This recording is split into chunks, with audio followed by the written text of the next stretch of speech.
स्वागत है आपका हमारे यूट्यूब चैनल एसके बाबा की आवाज़ में। सर, हम ये कहना चाहते हैं, भारत भारी आप आए, इस तरह का स्वागत हुआ, कैसा महसूस कर रहे हैं? सबसे पहले तो मैं यहाँ पे उपस्थित हमारे जितने भी अभिभावक समान हैं, उनका बहुत हृदय की गहराइयों से उनका हम अभिनंदन करते हैं।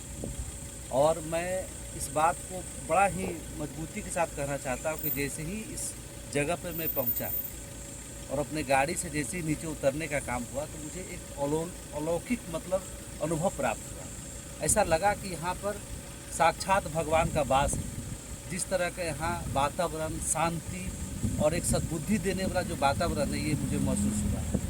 और इसके लिए मैं धन्यवाद करता हूँ अपने छोटे भाई समान सर्वेश गिरी जी के, इनके साथ हमारे तिवारी जी, पांडे, सब लोग का, कि जो यहाँ तक हमको पहुँचाने का काम किए। यहाँ आने का मकसद यही है कि हमारे जो आप सभी के जो लोकप्रिय सांसद जगदम्बिका पाल जी हैं, उनको फिर से एक पूर्ण बहुमत से, अच्छे वोटों से यहाँ से जिता करके हम लोग को भेजना है।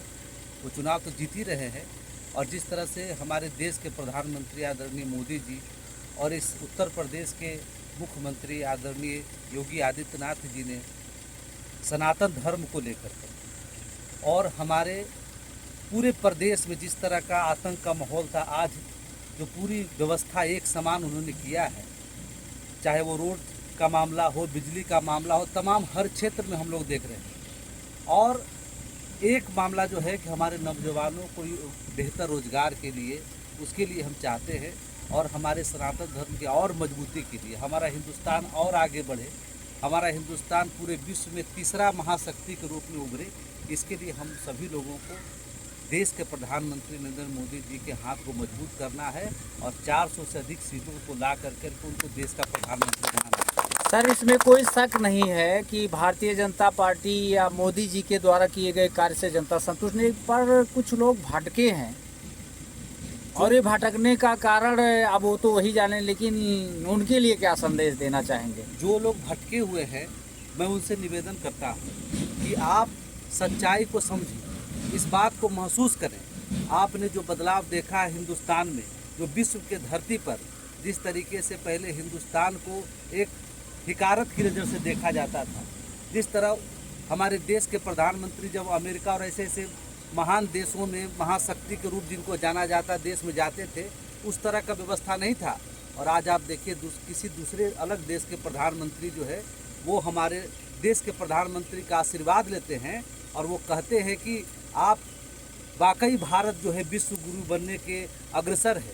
चाहे आप G20 का जो हमारा सम्मेलन भारत में हुआ, जिसमें पूरे विश्व के अलग अलग देश के राष्ट्रपति, प्रधानमंत्री यहाँ आए, उनका आपने देखा होगा कि किस तरह से भारत के प्रति जो उनका व्यवहार, जो विचार है, उसमें किस तरह का बदलाव हुआ है। मैं भटके अपने लोगों से कहना चाहता हूँ, अगर देश हमारा मजबूत होगा, राज्य हमारा मजबूत होगा, तो इस देश के हर नागरिक, हर धर्म में रहने वाले लोगों की मजबूती मिलने का काम होगा। यह काम जो है किसी खास वर्ग, न हिंदू के लिए किया जा रहा है, न मुस्लिम के किया जा रहा है। यह काम अपने हिंदुस्तान को बेहतर, आगे मजबूत और महाशक्ति के रूप में करना होगा। अगर ये हमारा देश महाशक्ति के रूप में उभरेगा, इस देश का हर नागरिक, हर धर्म में विश्वास रखने वाले लोगों को मजबूती मिलने का काम होगा। आप देख रहे हैं विश्व के कई ऐसे बड़े से बड़े उद्योग, बड़े से बड़े कंपनी जो है, आज हमारे देश में इंफ्रास्ट्रक्चर डेवलपमेंट हो रहा है। आज एप्पल जैसे मोबाइल भी हमारे देश में बन रहा है। आज जीप जो अमेरिका की सबसे बड़ी 4 व्हीलर कंपनी है, उसका भी यहाँ से मैन्युफैक्चर होकर अलग देश में इंपोर्ट होने का काम हो रहा है। तो बहुत सारा ऐसा काम हुआ जिसको लोगों को बताने की आवश्यकता है। अभी बीच में मैं सुन रहा था कि कई लोगों को गुमराह किया जा रहा है कि आरक्षण खत्म हो जाएगा, ये खत्म हो जाएगा, वो खत्म हो जाएगा।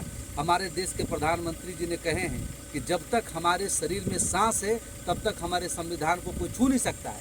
इस तरह बलगलाने वाले लोग बलगलाते हैं, लेकिन मुझे पूरा भरोसा है कि देश का हर नागरिक जानता है, और देश के हर नागरिक के दिल में इच्छा है कि इस बार मोदी जी को हम 400 पार करके सीट में प्रधानमंत्री बनाएंगे। धन्यवाद सर।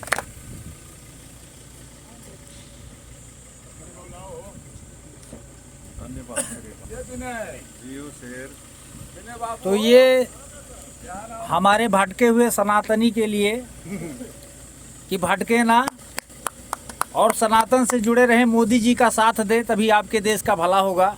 देश है तो सब कुछ है, देश नहीं तो कुछ भी नहीं। धन्यवाद, थैंक यू।